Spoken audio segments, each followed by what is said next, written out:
de presentar algunas evidencias. Lo único que le voy a pedir es que me disculpen porque no los he traducido. Es una charla que di hace poco.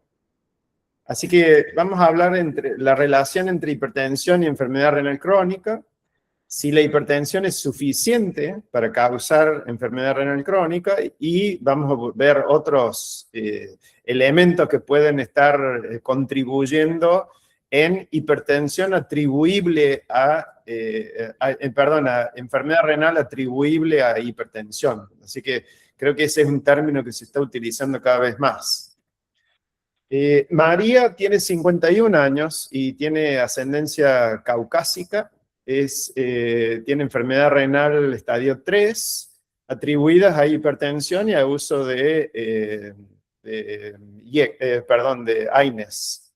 Tiene historia de gota y tiene una hermana con quistes, pero no tiene disfunción renal.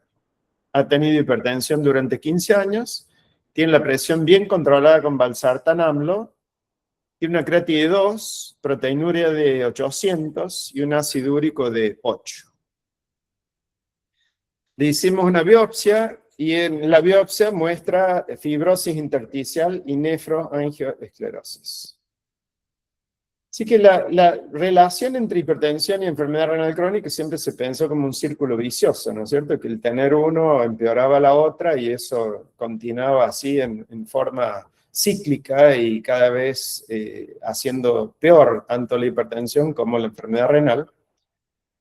Y en general se acepta claramente que las formas aceleradas y malignas de hipertensión rápidamente llevan a enfermedad renal y hay histopatológicamente elementos que uno dice, sí, esto es la hipertensión que está causando el daño.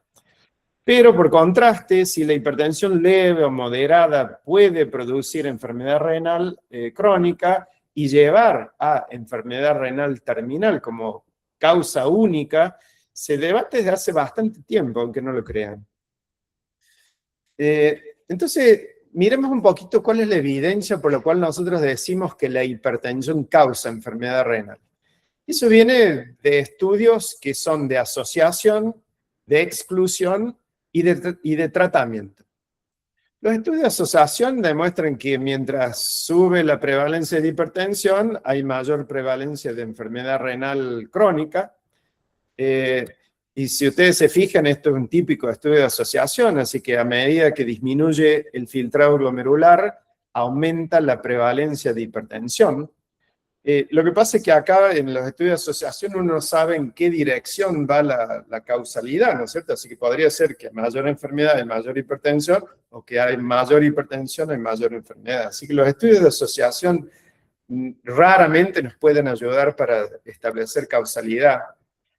Fíjense que este fue uno de los estudios iniciales que hubo con respecto a esto. Este es el Mr. Fit, estamos hablando del año 92, ¿no? Y eran 5.500 pacientes, todos blancos, y había dos grupos, intervención especial o usual, un follow-up de 6 años, y ellos lo que demuestran es que aquellos pacientes que tenían inicialmente la presión más alta son los que en el tiempo la creatinina les subió. Así que ahí tienen el más 0,062. Ahora, de nuevo, eso, digamos, es lo que más les subió la creatinina, tenían más presión o viceversa. Así que, de nuevo, los estudios de asociación, creo que este tiene que dar como concepto, no sirven para determinar causalidad. Y lo que sí demostró es que a medida que subía la edad, también aumentaba la creatinina. Después tenemos estudios de exclusión y claramente la biopsia renal es la número 1, ¿no es cierto? Nosotros tenemos enfermedad renal, no tenemos una buena causa cuando hemos hecho el trabajo, el workup diagnóstico, y entonces, bueno, hacemos una biopsia, vemos nefroangioesclerosis y decimos, esto es hipertensión. Y bien saben, acá en el servicio, muchas veces los patólogos nos dicen, ¿tiene hipertensión? Y decimos no, y bueno, y se encuentra la nefroangioesclerosis. Así que claramente no es patognomónico de hipertensión, pero cuando no encontramos otra causa y vemos eso y el paciente es hipertenso, hacemos esa asociación. Ahora, fíjense que este es un estudio muy interesante porque este fue hecho en la Mayo Clinic, son más de 1.200 donantes de riñón, y eran todos sanos, porque no, digamos, sobre todo en aquella época, fíjense en los años, no se aceptaban donantes que tuviesen hipertensión. Y fíjense que a medida que aumenta la edad, aumenta la nefroangiosclerosis. Así que no es una situación sine qua non que porque haya nefroangiosclerosis sea necesariamente por hipertensión, porque como ustedes ven, a medida que aumenta la edad, hay mayor nefroangiosclerosis. Y la nefroesclerosis hoy sabemos que viene con la edad, la diabetes, obesidad, fumar, dislipemia, enfermedad tubular intersticial. Y después tenemos posiblemente a lo que le hemos siempre puesto más peso, que son los estudios de tratamiento. Que si uno demuestra que baja más la presión, hay menos eventos de enfermedad renal. Y fíjense, esto es un estudio clásico que me han visto usar muchas veces, en el cual a menor presión arterial lograda, con la droga que sea, hay menor cantidad de eventos, ¿no es cierto? Entonces, siempre este tipo de estudios son los que vienen a decir, bueno, si luego bajar la presión arterial, hay menos eventos, quiere decir que la presión estaba haciendo algo. Lo que hay que reconocer es que, por ejemplo, este es un subanálisis de este estudio. Este estudio decía, bajen la presión arterial en menos de 140/90 y probemos 3 drogas, y bueno, y estos fueron los resultados obtenidos. No es un estudio diseñado para decir, bueno, hagamos 2 grupos, a uno le bajamos más, al otro le bajamos menos y vemos qué pasa, ¿no es cierto? Así que esto es un subanálisis. Y hemos tenido estudios que han tratado de demostrar esto, ¿no es cierto? Si una presión más alta o más baja demuestra que hay menor progresión de enfermedad renal. El primero fue el MDRD, ahí tienen las presiones arteriales medias que estudiaron, y como ustedes ven, usando filtrado glomerular acá, caída de filtrado glomerular, no ha habido diferencia entre las dos estrategias. Después vino el estudio ASK, que fue hecho en afroamericanos. También ahí ven las presiones arteriales medias, y como ustedes ven, no hubo ninguna diferencia. Y después tuvimos el REIN-2, que ahí tienen la diastólica menos de 90, presión arterial de 130/80, en el cual tampoco hubo diferencia si uno bajaba más la presión arterial en un grupo versus otro. Y este artículo lo recomiendo, es del 2025 y habla un poco de algunas de estas cosas que estoy hablando hoy, y demuestra todos los estudios que hemos hablado. Acá arriba tienen los 3 primeros, acá está el ACCORD, y sobre todo me quiero detener en estos últimos 4 que han salido, ¿no es cierto? Así que uno es el SPRINT, menos de 120, menos de 140, en los cuales hubo diferencia en los puntos cardiovasculares, pero no hubo diferencia en los puntos renales, como ya saben. Después salió otro estudio que se llama el STEP, y acá tienen las cifras de presión arterial en el tratamiento intensivo versus el estándar, y hubo diferencias en lo cardiovascular, pero no lo hubo en los puntos finales de riñón. Después vino el SPRIT, que menos de 120, menos de 140, en lo cual tampoco hubo mejoría en los eventos finales renales. Es más, hubo una mayor cantidad de el compuesto renal en ese caso. Y por último, vino el BP-ROAD, que ahí tienen las diferencias en las presiones arteriales, en los cuales sí hubo diferencia en lo cardiovascular y no hubo ninguna diferencia en los outcomes renales, salvo que en el grupo de presión arterial más baja, el intensivo tuvo una baja en la albuminuria. Entonces, si realmente lo pensamos desde la evidencia de algo que siempre pensamos, que mientras más abajo vamos con lo renal, creo que claramente hay que replantear eso. Y sí, sobre todo pensando en las guías acá en la Argentina, de que tenemos que bajar a menos de 140/90, claramente creo que ya hay bastante evidencia de que por los eventos cardiovasculares tenemos que ir un poco más abajo que eso. Así que cuando uno piensa ¿cuál es la razón por la cual le pensamos? Yo he tratado de demostrarle basado en qué, y bueno, es la lógica biológica, ¿no es cierto? Che, si bajamos la presión arterial en otros territorios y estamos salvando esos territorios, seguramente pasa lo mismo en lo renal. Y bueno, eso, digamos, tiene lógica, pero como ustedes ven, no tiene mucho sustento de evidencia.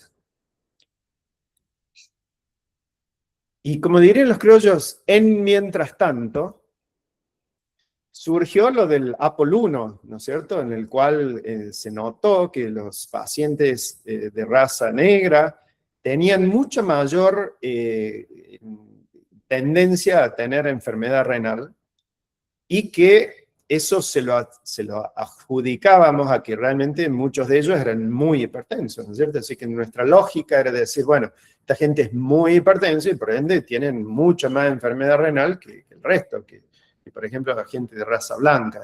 Y ahí ustedes ven cuando, de acuerdo a la cantidad de alelos, y en este caso es cuando tienen 2 alelos, fíjense que el porcentaje de enfermedad glomerular, y que es nefropatía en este caso, era mucho más alto en estos pacientes que tenían estos alelos.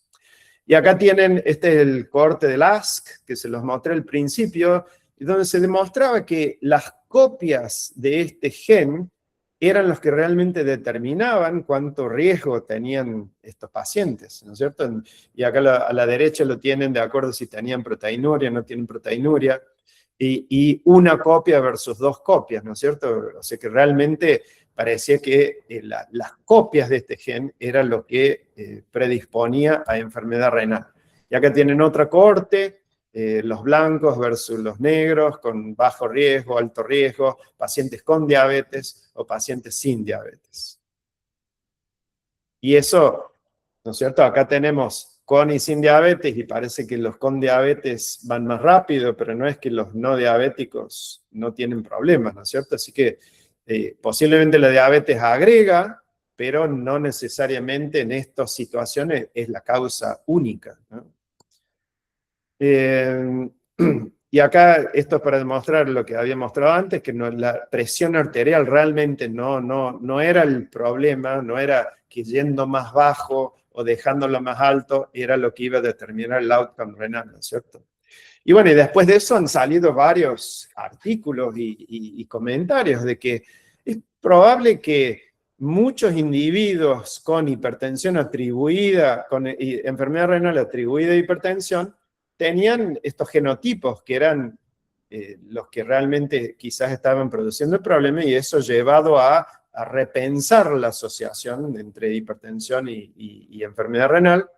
Y el hecho de que en aquellos pacientes que tienen nefropatía por APOL1, así se llama hoy en día, y el efecto muy modesto de hipertensión en la progresión de estos pacientes sugiere que hipertensión hasta puede ser una consecuencia más que la causa que está llevando a estos individuos a progresar su enfermedad renal.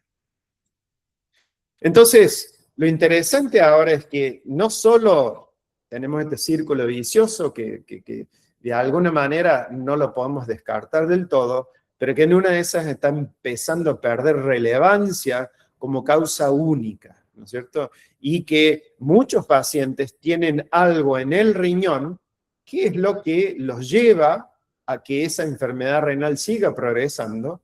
Y bueno, nosotros un poco contra eso muy poco podemos hacer, ¿no es cierto? Así que esto creo que es sumamente interesante porque siempre hemos atado los outcomes muchas veces a que podamos controlar la presión. Y con los últimos descubrimientos de enfermedad genética, que más o menos desde el año 20 a 25 han surgido y que han demostrado que en cohortes de enfermedad renal de causa desconocido, y dentro de causa desconocida se incluyen ahora los pacientes con hipertensión o atribuidos a hipertensión, si uno quisiera llamarlo, entre el 10 al 25 tienen algún gen patogénico, una mutación que puede explicar similarmente a lo que ocurre con el APOL1, el por qué estos pacientes progresan. Y cuando hay casos pediátricos o que empiezan muy tempranamente en la edad de los pacientes, lo que se puede encontrar a veces excede el 40%. Y acá tenemos, este es un estudio que salió ahora hace poco, el 2025, y habla de los distintos genes. Y sobre todo lo que está demostrando es que hay muchos genes que son los que pueden producir esto. Hay aquí, por ejemplo, el MUC1, ¿no es cierto?, que es un gen bastante conocido que produce interticiopatía genética dominante, autosómica, pero hay muchísimos otros genes que pueden hacer que progrese enfermedad renal. Fíjense, este es un estudio del 2023, ahí está Nir Adal, que hoy les comentaba algunos de los... Y fíjense que cuando uno hace estudios así en forma más sistémica sobre estos casos, fíjense que en pacientes con nefropatía asociada a la diabetes, hay aún enfermedades que pueden encontrarse. En hipertensión hay aquellas que pueden encontrarse. Cuando no se conoce ninguna etiología, alrededor de 18% de los pacientes pueden tener un hallazgo. Y lo más interesante creo que esto es cuando habían hecho 1000 tests. Fíjense que uno en general piensa de lo genético en pacientes jóvenes, pero fíjense que el 71% de pacientes tenía edades entre 19 y 59. Así que creo que tenemos que dejar de pensar que lo genético es solamente para pacientes muy jóvenes y que claramente hay enfermedades que se dan mucho más adelante. Ahí tienen 26% en mayores de 60 años que tienen un problema genético y que uno recién lo está encontrando a esa edad, ¿no es cierto? Y después, como les dije acá, fíjense la cantidad de genes que se descubren que tienen que ver quizás con progresión de enfermedad renal en estos casos. Así que ya el testeo genético en enfermedad renal ya está en todas las guías, ahí tienen los KDIGO, ahí tienen las KNF, las NKF, ya han salido muchos guidelines de ambos cuerpos, digamos, de guidelines que dicen que, como ven acá, que el testeo genético debe ser considerado parte del workup de enfermedad renal. Y que eso debe ser para la mayoría de los pacientes. Fíjense, digamos, y por ahí esto ya es como un poquito bandeado, pero digamos, fíjense que esto es lo que dicen las guías, ¿no? Y que los paneles genéticos tienen que ser el método inicial de testeo. Así que acá les cuento un poquito. Acá en Argentina, muchas veces cuando uno sospecha algo genético, se lo manda el genetista manda afuera, y lo que ellos hacen a veces es... buscan todos los genes, ¿no es cierto? Un paneo genético, y después eso lo filtran a través de filtros que, basados en la historia del paciente, uno dice glomerular, entonces van y filtran todos los genes glomerulares, o dice intersticial, y van y buscan los genes intersticiales. Yo creo que los paneles genéticos tienen la ventaja de que han sido hechos por nefrólogos, y, digamos, y permanentemente se enriquecen en cuanto a eso, ¿no es cierto? No estás dependiendo de que alguien use el filtro adecuado para una cosa o para otra. Y los paneles genéticos hoy en día tienen casi 400 genes que están linkeados a enfermedad renal. Y acá de nuevamente dice que hasta 20% de adultos con enfermedad renal pueden tener una causa genética. Así que volvemos a María, quien habíamos dicho que ella tenía hipertensión, y en realidad lo que tiene es una alteración en el gen UMOD. UMOD es uno de los genes, depende de la población que uno va estudiando, si es de los más frecuentes o no, pero es uno de los genes que da enfermedad renal túbulo intersticial autosómica dominante. Y esto, los nefrólogos, 1000 veces hacemos una biopsia y lo único que vemos es un poco de fibrosis, y bueno, siempre tienen algo de de nefroangiosclerosis, ¿no es cierto? Pero no ve inflamación, no ve ninguna cosa. Y bueno, y así son estas enfermedades, ¿no es cierto? Y bueno, y estos son, claramente hoy en día se los conoce como genes patogénicos. Así que al igual que el APOL1, son genes que van haciendo progresar la enfermedad renal. Y muchos de los que tienen túbulo intersticial a veces no son hipertensos, como bien saben. Entonces, por ejemplo, el hecho de que hayamos encontrado que este paciente es UMOD y no hipertensión, ayuda a reclasificar la etiología, explica la historia de gota. Los pacientes que tienen alteración en este gen tienen gota, y eso es muchas veces familiar. Identifica el riesgo de progresión de enfermedad renal, así que en general nosotros, todos nuestros pacientes, les decimos, no hagas esto, no hagas aquello, no hagas... Pero el hecho, creo, de conocer en la familia que uno tiene estos genes que progresan, creo que ayuda a que el paciente tome un poquito más de conciencia. Y puede ayudar en la discusión si hacer biopsia o no, ¿no es cierto? Porque, digamos, si uno ya tiene esta situación, uno lo charla con el paciente, digamos, acá hay suficiente causa como para que esto esté progresando, vale la pena o no hacer la biopsia, y bueno, seguramente habrá muchas posturas en esto, pero, digamos, es un elemento más que interviene en la discusión. El trasplante en estos casos se considera curativo, así que el paciente no tiene, no es que si no le controlamos la hipertensión va a progresar. Y identifica que los miembros familiares, hasta un 50% pueden tener este riesgo, ¿no es cierto? Y algo que hemos hablado mucho en nuestro servicio hoy en día, ¿no? Cuando uno tiene estos pacientes, sobre todo jóvenes, ¿no? En enfermedad renal, yo creo que hoy en día, si uno no les ofrece esto, el día de mañana esos pacientes pueden venir y uno va a decir, no, que la mutual no lo cubría, que esto, que lo otro. Yo creo que hoy, como han visto en las guías, esto es standard of care. Y creo que está en nosotros el dar esa información, y después, bueno, si el paciente lo hace o no lo hace, pero si uno no la da pensando en que no lo va a cubrir la mutual o esto o lo que ello, eso puede tener consecuencias a futuro, ¿no?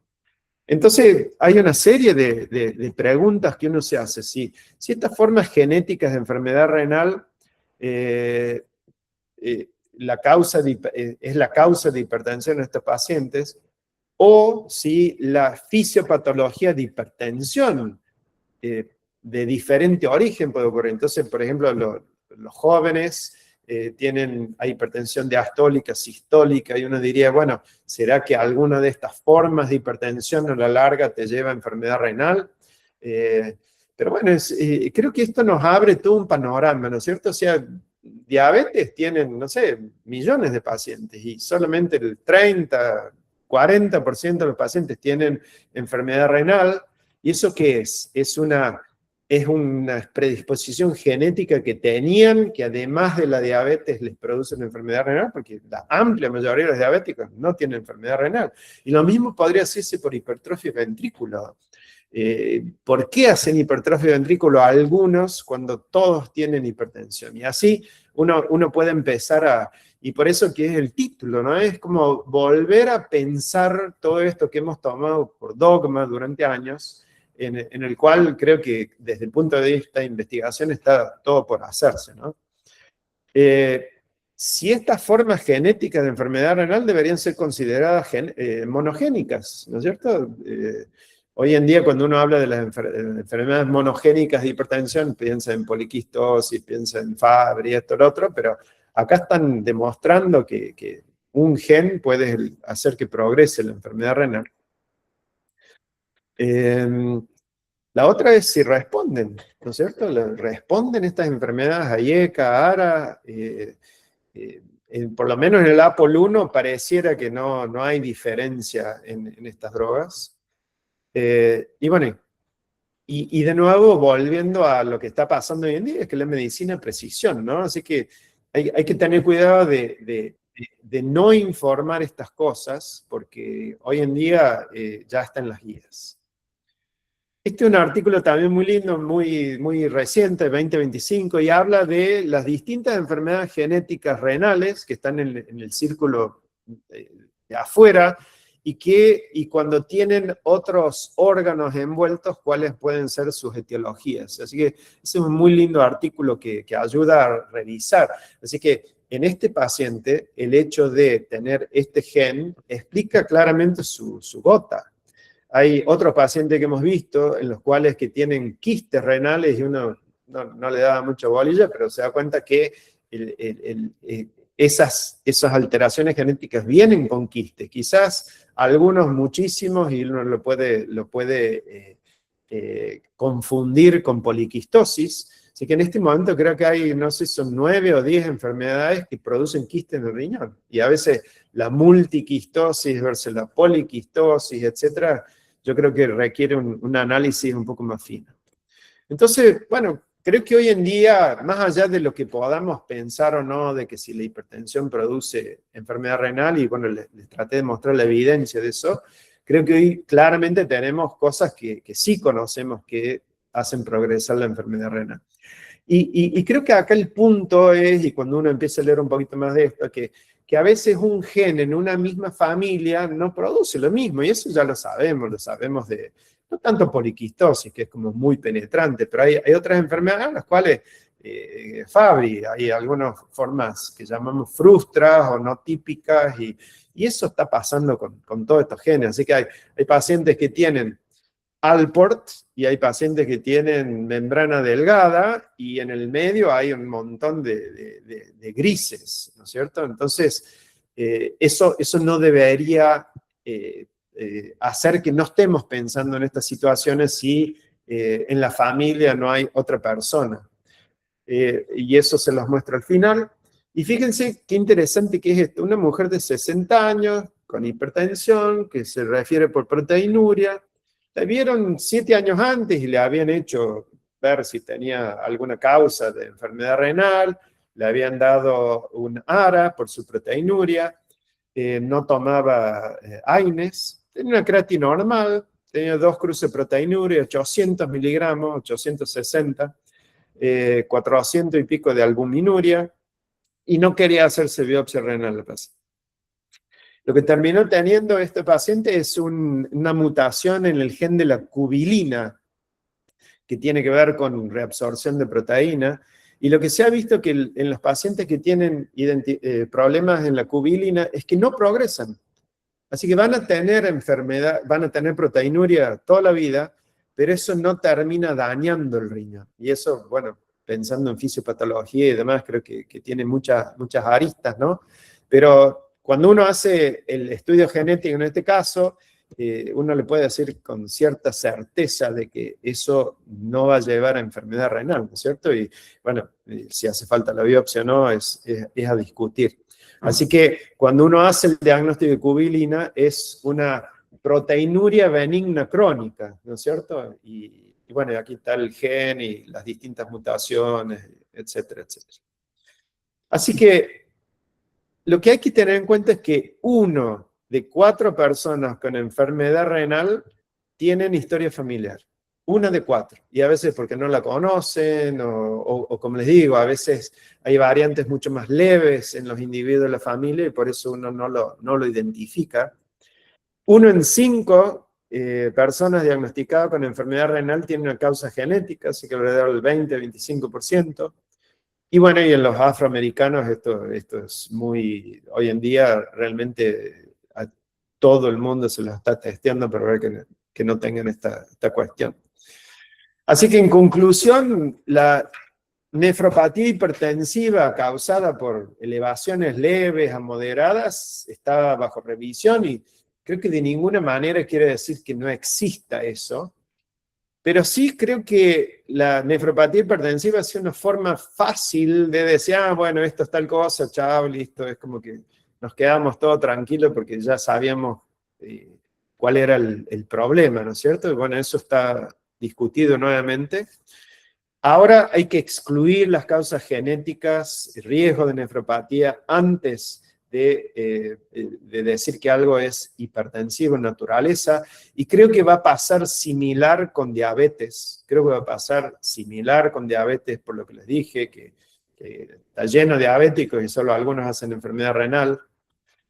Y Cuando uno realmente busca si un target más bajo de presión arterial, si uno diseña el estudio para eso, hasta ahora ha sido muy difícil y diría casi nunca ha demostrado que uno puede frenar la progresión de enfermedad renal cuando hace ese tipo de estudios.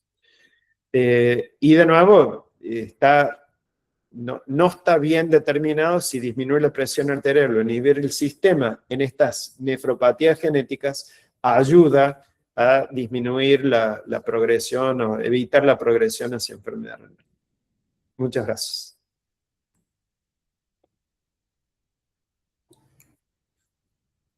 Buenísimo. Ahí los veo de nuevo.